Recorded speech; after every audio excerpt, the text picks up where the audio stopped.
And welcome inside the dugout, CubaDugout.com. I am Phil Selig, the creator of CubaDugout.com. Trying something a little bit different here today. Going to be bringing you a live broadcast of Mayabeque and the Ciego de Avila Tigres. So bear with me as I kind of make my way through some of the technical aspects here. If anybody's in the comment section there, please let me know if the volume is good and the overall presentation here. So as I said, this is kind of my first foray with OBS broadcasting software, and so really just hoping to spread the scope of what I do, connect with more baseball fans overall, especially Cuban baseball fans, and a special thanks to WBSC Game Time, who provide high def feeds of a number of games.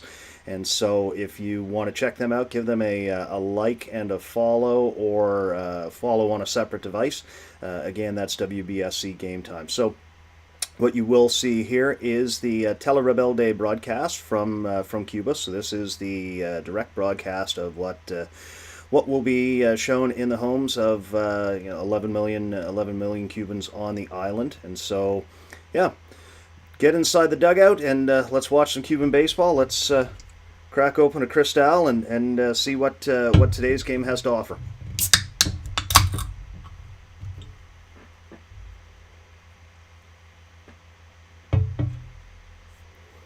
So just let me take a look here and see how we're looking on YouTube.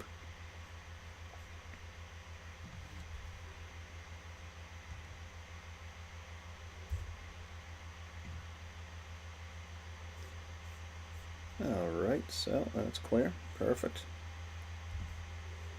Shout out to a good friend and a big fan of the Cuban game, Gavin Owen.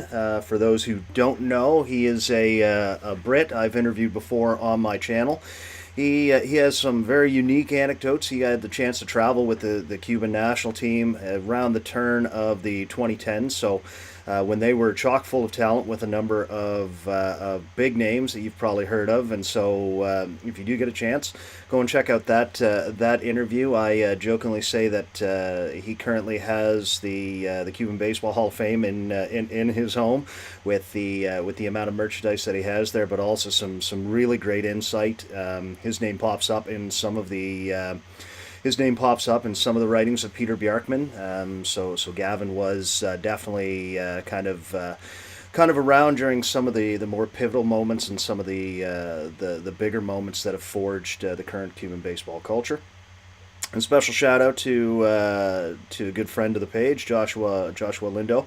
I know he's big Industrialis fan, so unfortunately they're not part of the broadcast today, but hopefully we'll enjoy this matchup between what surprisingly is the number 1 and the number 2 team currently in the Cuban National Series. So I'd love to say that I predicted that. I did not. Mayabeque has surprised quite a few people. Now, I did say in my preseason predictions that with the current state of the National Series, where some numbers are projected that about 20% of the current playing body are rookies, that there was room for a team to kind of rise up and surprise people. So I didn't necessarily know if that would be Mayabeque, who've lost quite a bit of talent over the last little bit. I mean, obviously the entire island has, but the Mayabeque program specifically has lost Pedro Leon, who is making his way through the Houston Astros system. I've focused on him quite a bit recently, both in some podcast appearances and in my writing and in my videos.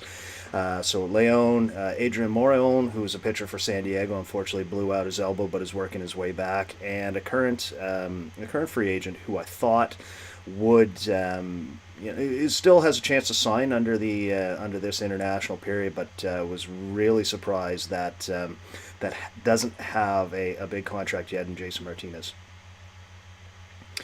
So, a good question from Gavin in regard to there's typically every couple of years there's a big tournament in Holland, and so if the question is, will the winners of the National Series be coming to Holland honk ball week this year. It's up in the air. So originally it was reported very quickly that Grandma would be the Grandma Alazanis would be the team, obviously with a few reinforcements. There is some hope that that's going to occur, but more recently it seems like they've taken a step back from that, so they've neither confirmed nor denied whether that will be the case.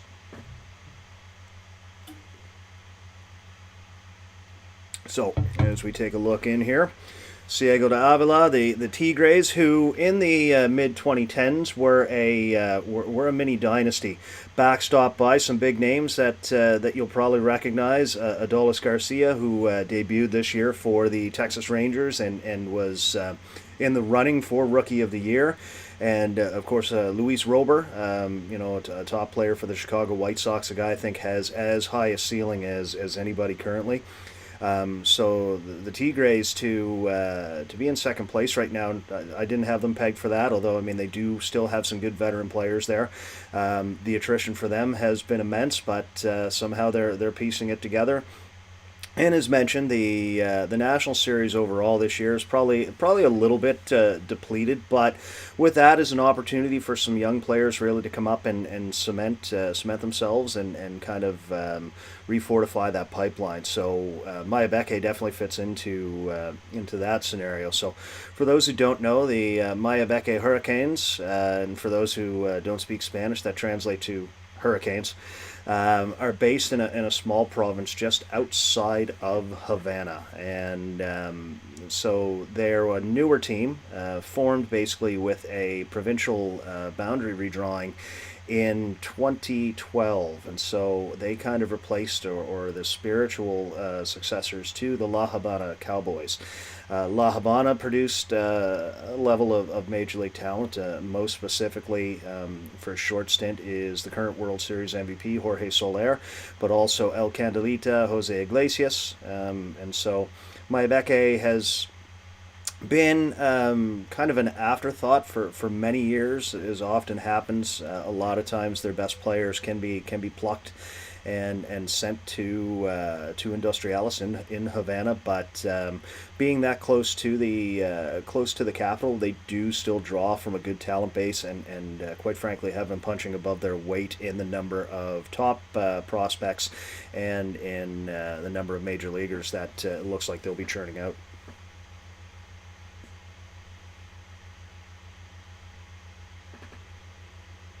And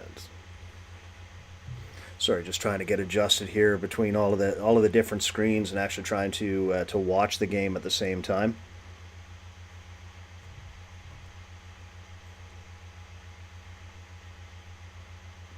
Sorry if there are any awkward silences or pauses. As I said, just kind of still trying to get the lay of the land with the technology here. Wanted to do something similar to this for a long time. Always questioned whether I had the technical chops or whether there would be an audience. I still don't know if the answer to either or both of those questions is yes, but nonetheless, here we are.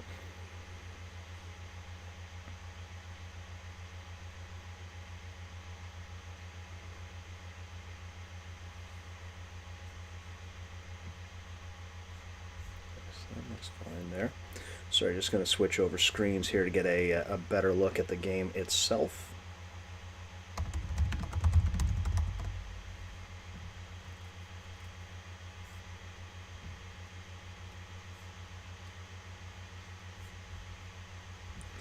And as I do that, oh, and in real time, I miss a home run. That's terrific.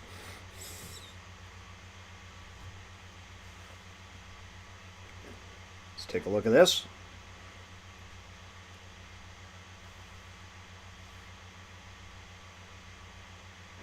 So as mentioned, Mayabeque is a young team. Probably not a lot of big names, even for those who follow the National Series circuit. So La Bandera, oh yeah, got good extension on that.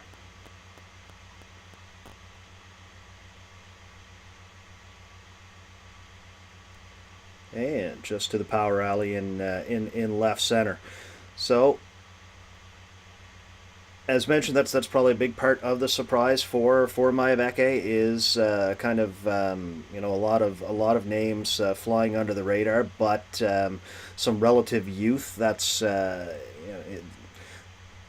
as I say that, of course, a veteran player, Dennis Laza, steps to the plate, who's been he's been a member of a few national teams. Did get a chance to see him a couple of years ago here in Ottawa, and recently hit his 100th career Cuban National Series home run. So he's kind of one of the few veteran holdovers for, as mentioned, a team that's very young and really starting to carve a path for themselves.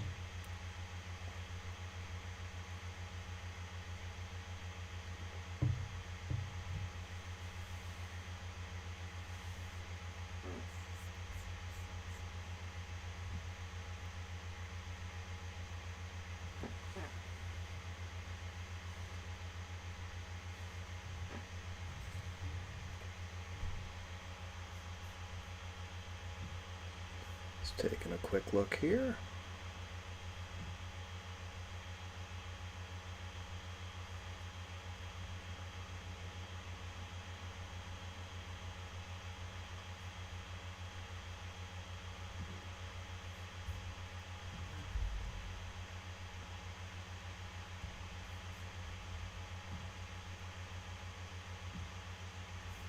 If in the comments section, let me know what we think of the screen that we've got going on here. It's know it's a little bit busy. Don't know if I can necessarily fix that on the fly, but as I said, if this becomes kind of a regular thing, hoping to always kind of improve the overall presentation and the look of what we got going here.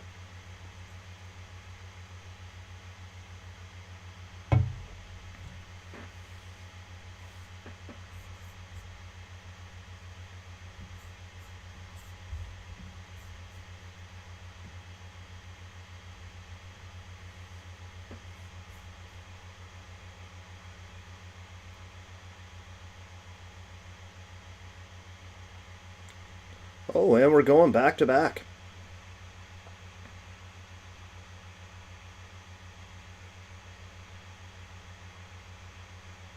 Dennis Laza jumping the yard with back-to-back solo shots.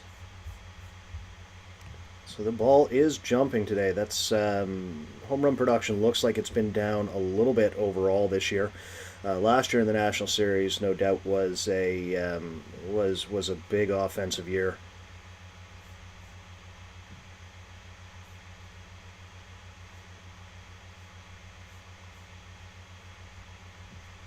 And there is no doubt, pitching is at a premium. So for people who are wondering, kind of what that talent level is right now, it is a league that's, as mentioned, in transition. So what we do see, I often say, you have to watch the game as kind of in its own funnel. That it's a little bit of a throwback in certain ways, which is a polite way of saying that the pitching is often lagging. So what we do see in a typical 8 game schedule from day to day is hopefully a couple of close games and then a couple blowouts where the pitching is just kind of overmatched. I mean, let's be honest, pitching's at a premium everywhere in the world, but some of these guys, as we can see, 14 pitches in, kind of probably topping out at about 84. So has to rely on mixing speeds, locations, and basically not hanging meatballs like he has to the two batters this inning. But yeah, it's a strange kind of dichotomy that what we're seeing with a lot of pitchers is there's a lot of veteran pitchers, kind of rubber arm pitchers. The teams that seem to have the most success are the guys that have some of these veteran pitchers kind of in their mid-30s that often are able to work their way in or out of trouble. So no, I'm not going to make a prediction on where this game's going to go, other than to say that I've seen similar performances where a pitcher looks like he could be timed with a sundial. In the first inning, gets into some trouble, but seems to seems to buckle down and still in there in the seventh or the eighth, keeping his team in the game. So it's a little bit of a throwback that way for older school baseball fans, especially grew up in the 1980s with the Jack Morrises of the world that would always bend but don't break. But sorry, I was mentioning kind of the dichotomy that what we are seeing is a lot of the young arms that have left and are in major league systems are throwing increasingly harder, but it seems that they're sort of skipping over the National Series in many instances. So it's a work in progress.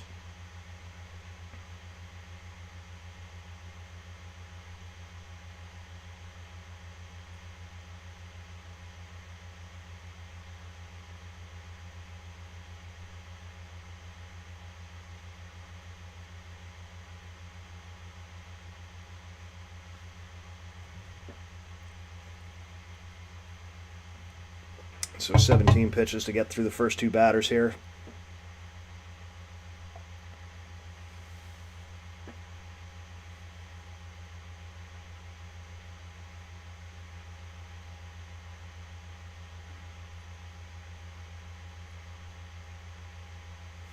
Sorry if I'm a little bit off on some of the timings here. So kind of watching a few screens here. So just trying to make certain that what I'm projecting is as close to what's happening in real time as possible. Oh, as we have another extra base hit.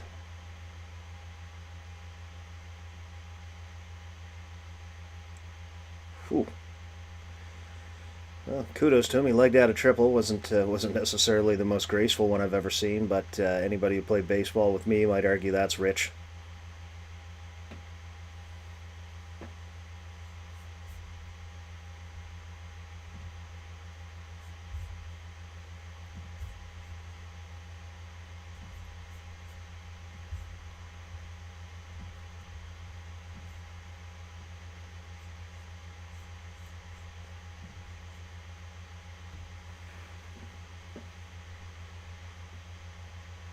And we have our first conference on the mound, conceivably telling him that you can't throw every pitch straight down the middle at 83 miles per hour.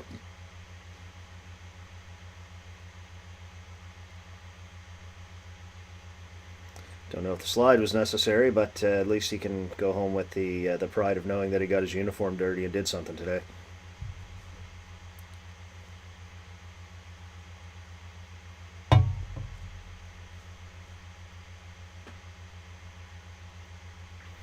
So now, as mentioned, not a lot of household names here, and I'll be honest, this is the first time that I've had the opportunity to really watch Mayabeque up close this year, or really in most years. Most of the Mayabeque footage I've watched over the last little bit has been going back to look at Pedro Leon and Jason Martinez. I guess for anybody that's kind of new to the National Series structure, and to give a little bit of an overview of what's occurring this year. The start on January 23rd represents a little bit of a later start, although if you go back to historic National Series, which started in 1962, that's actually pretty close to what that schedule was. But nonetheless, so all 16 teams in the National Series started on January 23rd, and we'll be playing a 75-game schedule. That differs obviously because of the adjustments due to COVID-19. And the overall structure change versus what we had become to see the norm, which was a 90-game schedule, normally starting in August or September. And at the 45-game mark, 8 of the teams would cease playing, and then there would be a dispersal draft of roughly, I think, 4 players per team. And so the teams that missed the playoffs, that missed that first, would cease operations. So that's why for a team such as Mayabeque frequently was playing basically 45 games a year and then sitting at home watching the rest of it. So for them and for their fan base, which admittedly is probably smaller than some spots, just based on the popularity of Industrialis, the proximity, but also the fact that, as mentioned, they're sort of an expansion team.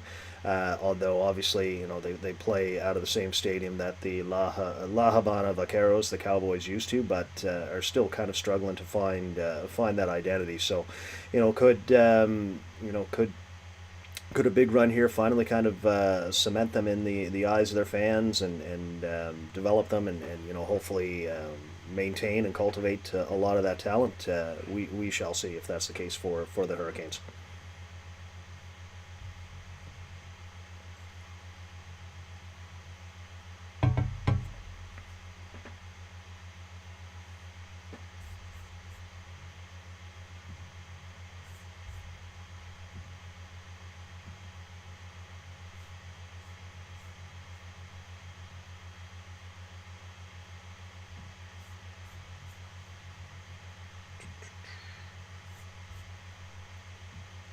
Close that out. That's fine.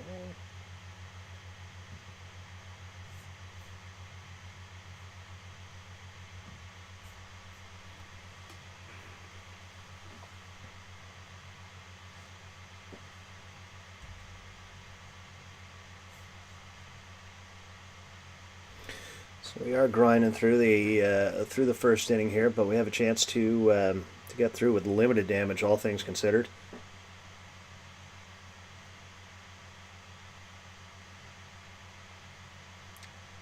And puts them away. There we go. So, all things being equal, considering it didn't look like our starter here had much going for him in that first inning. Gets out with just the two solo home runs coming across to count. So as I pull up the Tigres roster here, kind of give you, let's see what info we can get here. Sometimes finding up-to-date information is not the easiest. The baseballcubano.cu website, the official website, like many things in Cuba, is a little bit lagging. Thanks to the number of people out here in the sphere that are putting out information. I would argue CubaDugout.com, but in terms of trying to keep statistics and rosters up to date isn't always always easy. But so let's go here. I actually like BaseballReference.com. You have to know how to navigate it sometimes, because if you use their search function built into the website, it's not always going to take you straight there. But let's see let's see how up to date we are here. Yeah, so bear with me.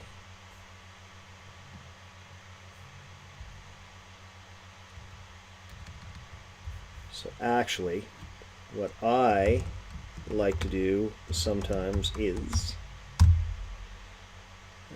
so for instance, I'm going to look up the numbers for an unactive player. So my good friend for Industrialis, Yosvani Penalver. Let's see where this takes us. I can find his page.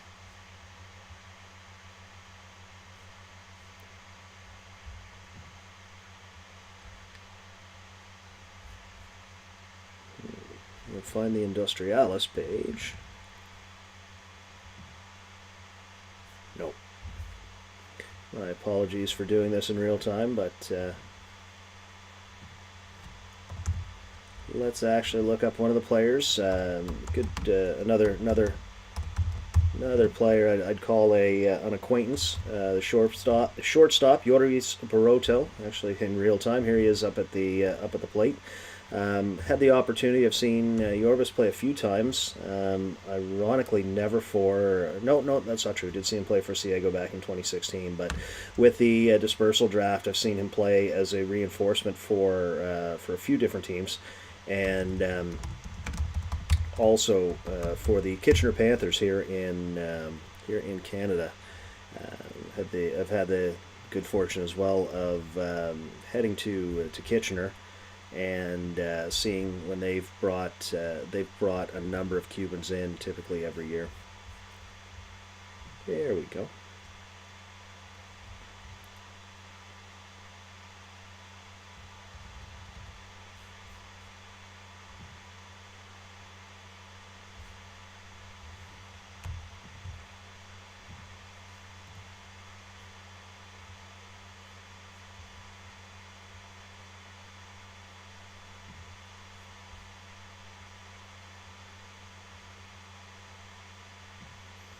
and correct me if I'm wrong, I believe today's starter for Ciego is Yonder Guevara, who, as mentioned, kind of falls into the category. He's 36, so there's a number of veteran hurlers that say might not necessarily break a pane of glass, but when they are hitting their spots, kind of know how to paint and kind of limit the damage.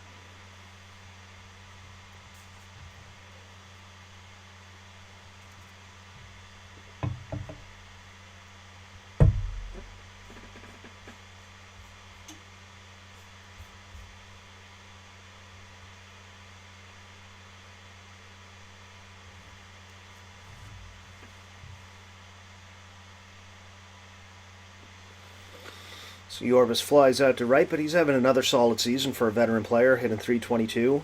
Power's never been his game, but always been a serviceable defensive shortstop.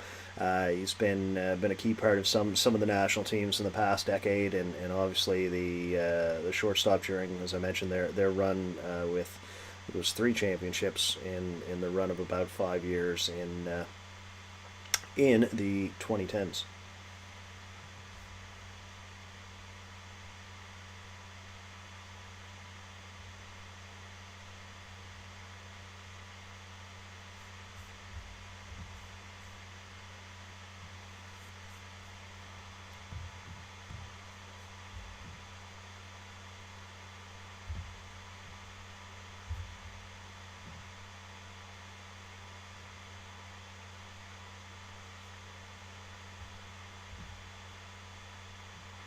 And see, yes, as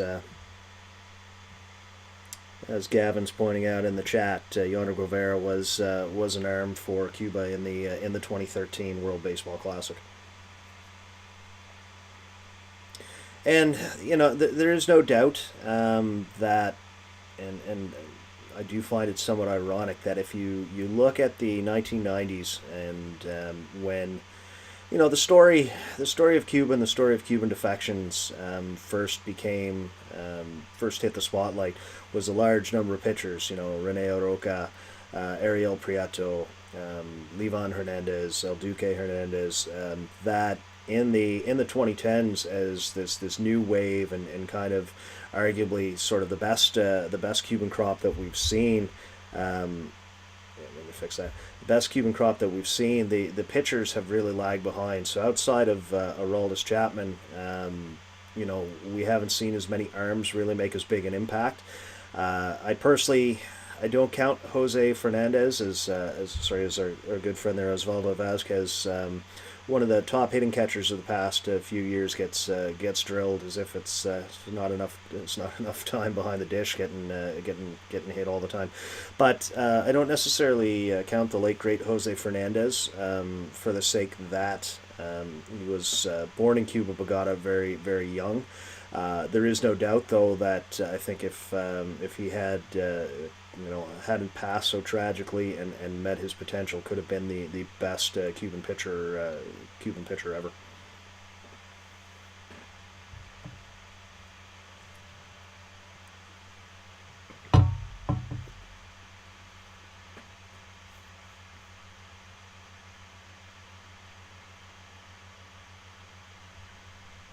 Yonder I captured in action a few years ago. He was actually reinforcement for Las Tunas. So it's kind of funny if you look at some of my photo catalog over the years, the number of key name players from the National Series that I have seen, but many I actually haven't captured with their home club. So some people enjoy the fact that actually with the new structure, and whether this is just temporary, kind of brought on about the reaction to the Cerveza virus over the past couple of years, that basically the reinforcements are going to be eliminated. Originally, I guess that was last year with the fear. So when they were playing and they basically created the bubbles for players to play in, that they didn't want players kind of changing places and contaminating clubhouses. So that has been continued, but I think there is in the broader Cuban public, there is the desire for kind of the previous generation where basically a player, is with your team and was for their entire career, and typically was local instead of kind of players changing all over the place. We'll see how that develops. Just because, as you can well imagine, trying to stock 16 teams, keep them competitive, and in the current and when sorry and when trying to keep 16 teams competitive with the attrition of talent overall is a tough go. Make no mistake about it.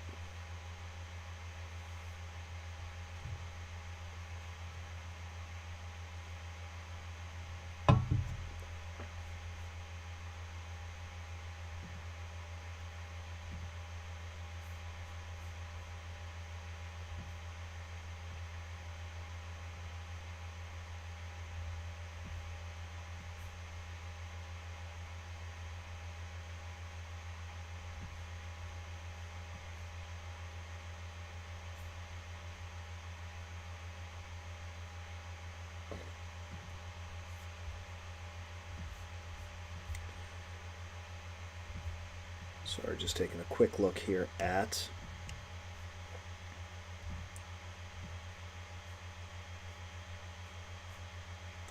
Mayabeque, who come in at 19-10 on the season. So we are making the turn. The All-Star game is going to be next Saturday and Sunday in Matanzas. On Saturday will be the skills competition, including the home run derby.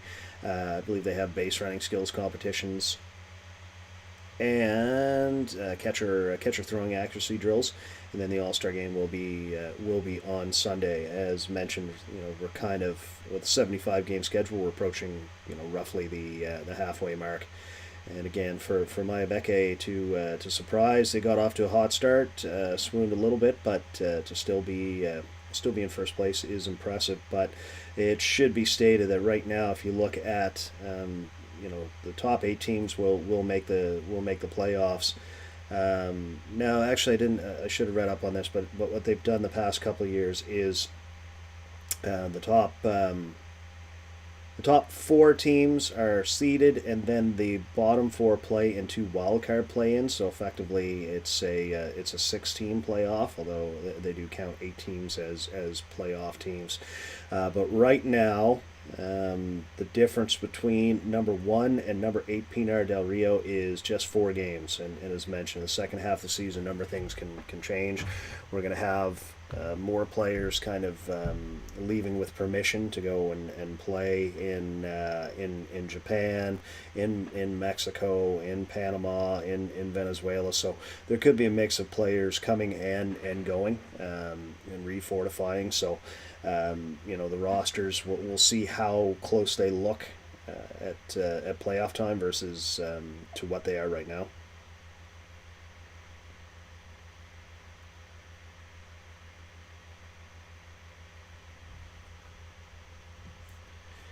So the Hurricanes are 6-4 in their last 10, but have won 3 in a row. And as mentioned, Ciego has come on of late at 20-13. So obviously a few games in hand. I believe actually Mayabeque lost their series, their series this week was postponed as they had a few potential positive COVID cases, but I think they were just being diligent with that. Found out that they might have either been false positives, and I guess everybody's fine now. But Ciego 7-3 in their last 10. They've won their last 3 and have kind of after a little bit of a slow start have come on like gangbusters. So whether they'll be able to sustain that, we shall see. My expectation is, so we'll see, 11 teams are at 500 or above. I really think the playoff field, as we kind of see it right now, will probably shake out, but you'll see a lot of different maneuvers within that. So teams kind of getting hot at different times and kind of changing positioning. But I'd be surprised to see Outside of maybe a Las Tunas team, if they can get their batting in order, at 15-15 might be able to make a big jump. But otherwise, as I said, I think I would not be surprised to see the playoffs kind of, at least the teams in the bracket kind of shakedown is currently constituted.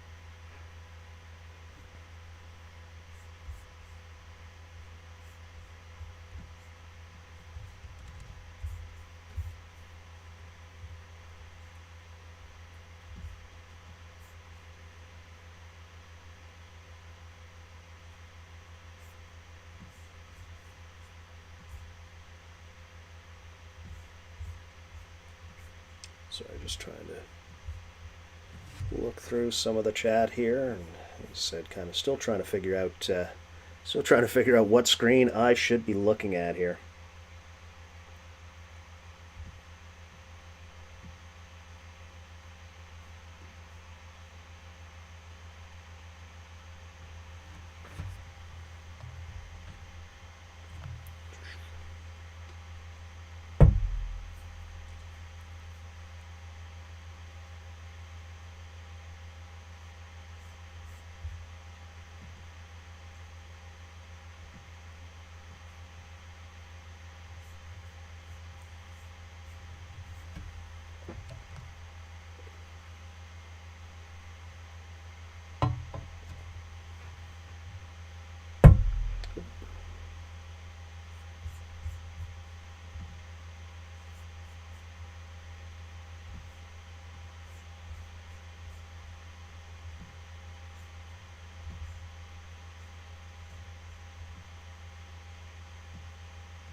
As Rangel Ramos steps to the plate, young shortstop for Mayabeque.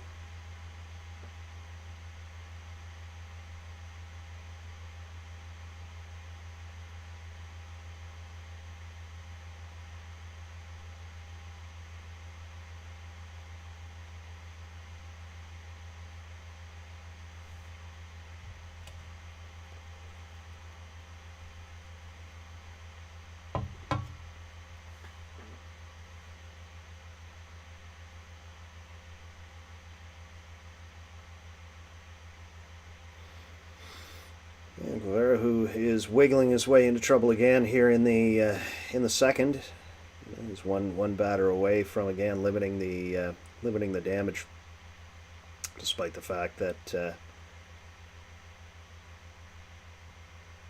I may have faced pitchers throwing harder and slow pitch at different points, but.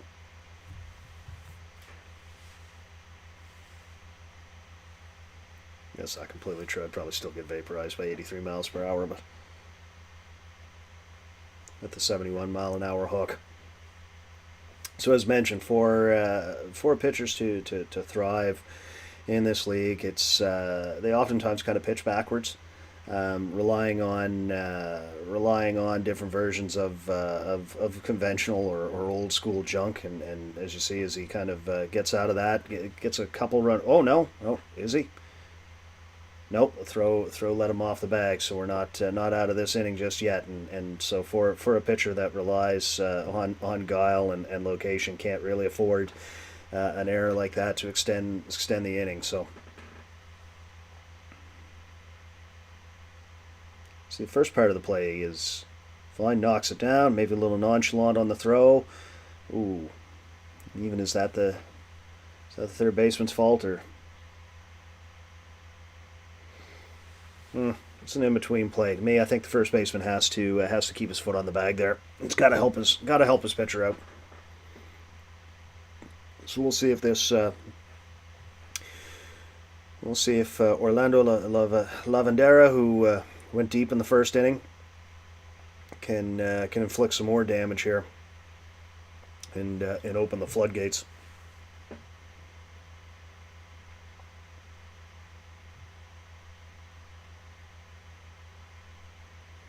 Gets ahead of him early.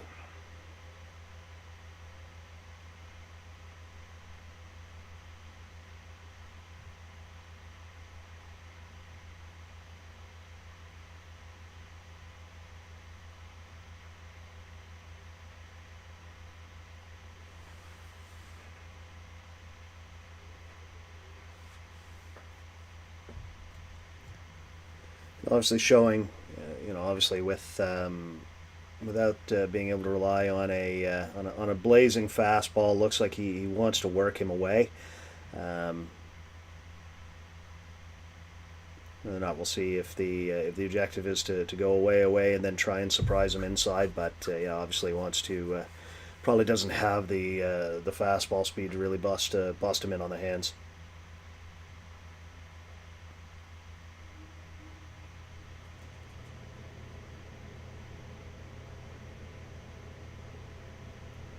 Oh, might have got away with one there. So 1-2 is the count. Chance to escape some serious damage here. Wiggle out of more danger.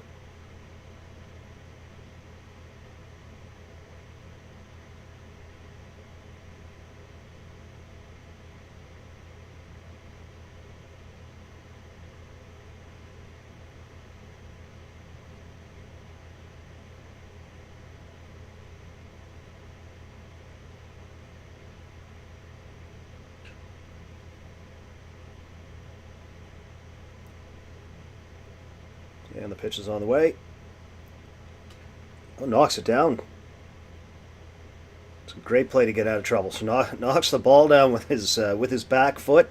Has the presence of mind to recover and throw on and escape what could have turned into another big inning. So as mentioned, one of the things that I really enjoy about Cuban baseball is sort of this old school pitching mentality, or old pitchers, as it were. So as we see, where today's major league game, and some people will argue it's an evolution. Guys are throwing harder and harder.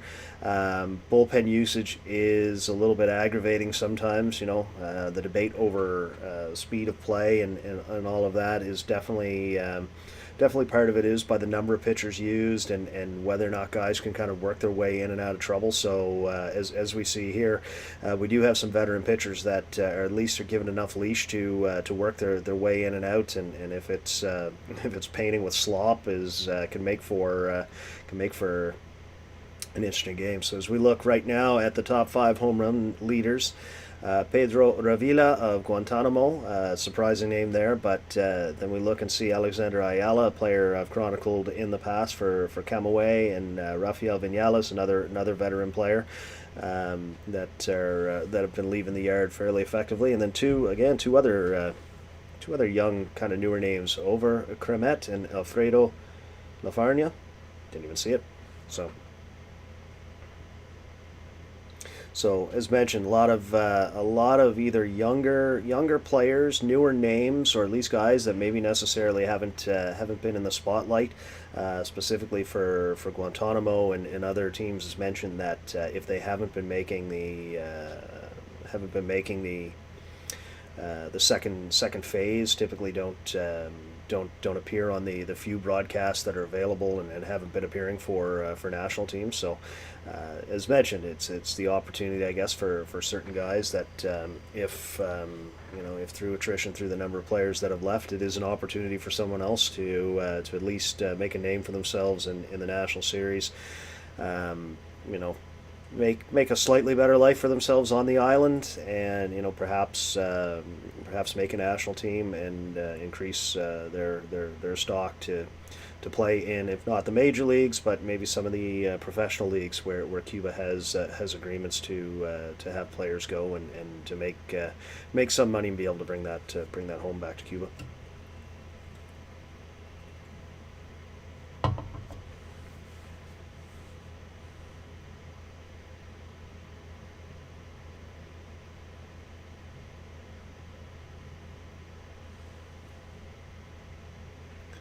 Another interesting thing I've noticed about the Cuban uniforms this year is, for some teams, it's not all teams, but if they do put names on the back, is actually on the road uniforms. So I guess the assumption is the home team, the home fans should know who the players are, and I guess it's probably a fine assumption considering they live in the community, they might live in the neighborhood. So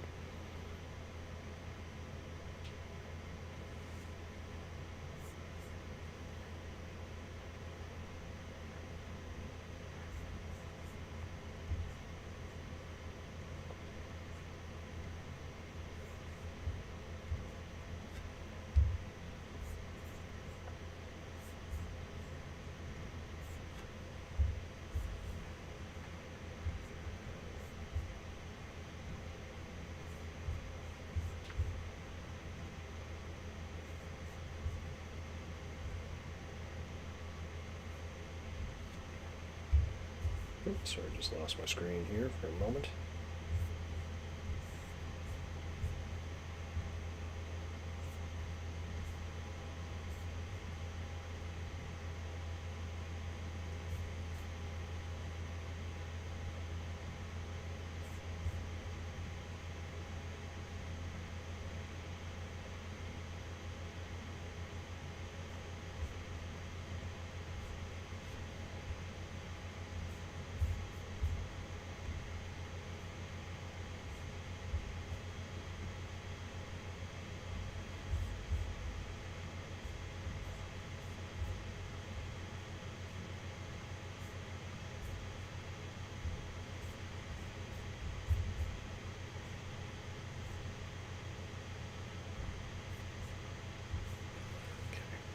What's going on here? Just having a little problem with the chat here.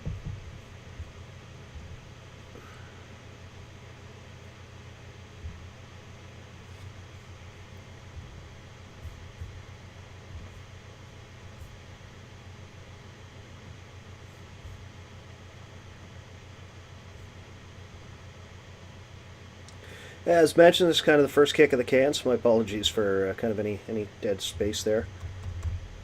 As mentioned, just trying to share this out through a couple other platforms here. If anybody's jumping on board, has any questions, or wants to contribute anything, please feel free to do so. I want to make this as interactive as possible, especially for anybody coming in with an advanced knowledge, baseline knowledge, no knowledge of Cuban baseball, or just really interested in watching a baseball game. Kind of coming out of the up and down negotiations we just had. So Major League Baseball is back, and if anybody wants to talk about MLB, we can talk about that too, and its connections to Cuba.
Sorry, just replying to one of the concerns over the actual video. Now, if anybody out there can direct me how to fix this, as mentioned, it's kind of my first foray with OBS. So dragging the element of the live stream to the screen means I think I'm at the will of how it's displayed there. So that's why we're seeing some of the basically the chat that's existing on the original broadcast. I could be wrong. That's something I might explore as I hopefully get better at this.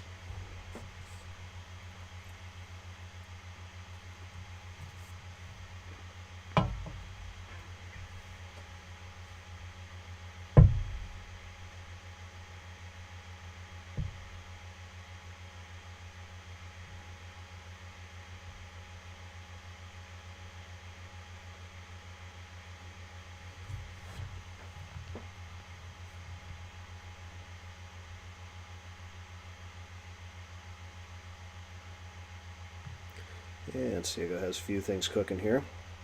Runner on second here with one out here in the bottom of the second.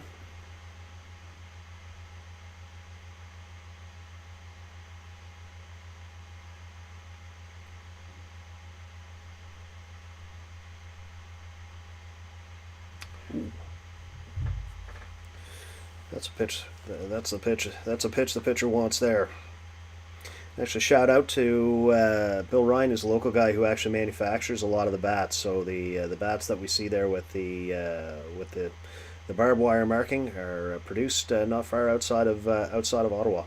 So an individual craftsman, a chap I've focused on my page as well, that's done some great some great fundraising for the people of Cuba as well. So it's definitely a fascinating story of how he became one of the major bat providers for the Cuban National Series.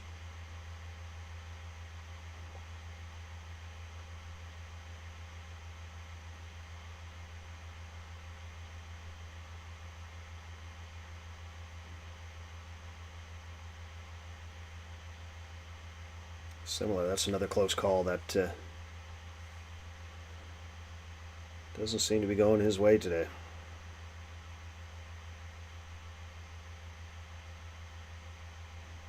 Ooh. Not certain where that had to be. Hope that was a mistake on the graphic and not foreshadowing. So they showed a home run on the replay.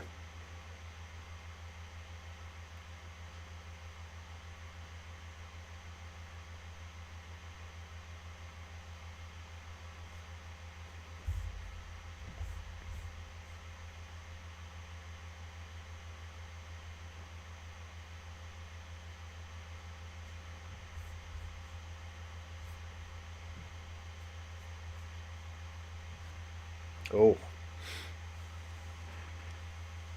So there has been some obvious conversation about the state of the fields in Cuba. Uh, they're improving. It's actually pretty lush looking green grass for this time of year. But as we see, can be a little bit of a minefield even for outfielders. Sometimes the infields actually seem to play pretty standard.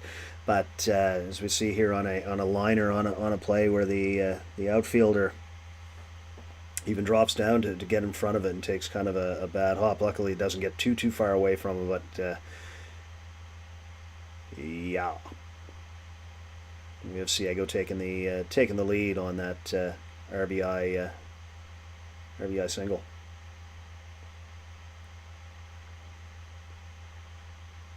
Or sorry, Ciego ties the game.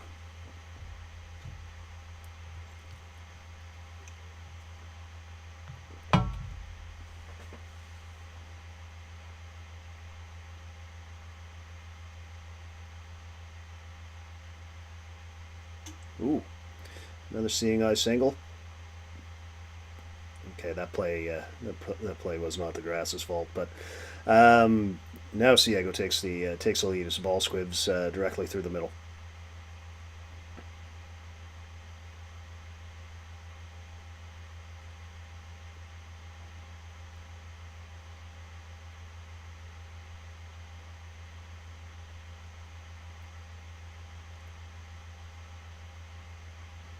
So now, as I make those comments about the actual condition of the outfield grass, this actually looks like one of the nicer, lusher green outfields I've seen so far this year. Not many patches there, so.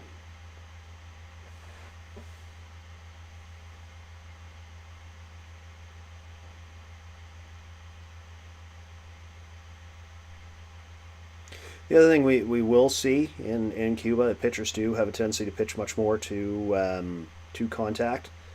Um, Largely probably because they have to. As I said, you can see on certain pitches here that the speed does come up. So it's a decidedly slower league that way than the majors.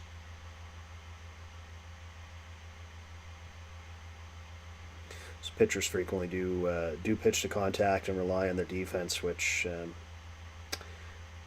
for some of the teams is not a good strategy.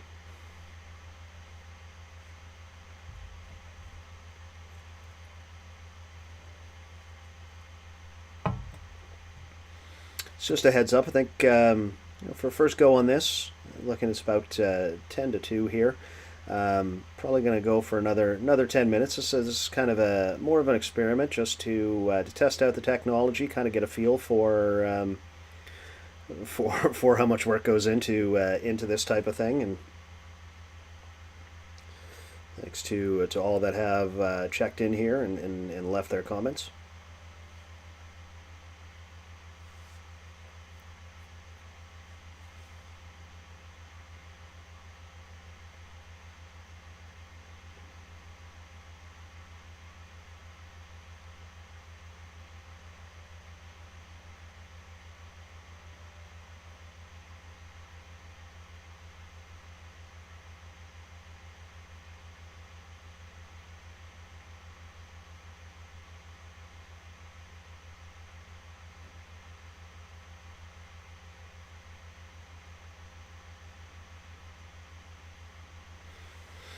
Again, a good friend of the dugout, Yorbi Sporoto, hanging in, battling off, hoping to extend this Ciego lead.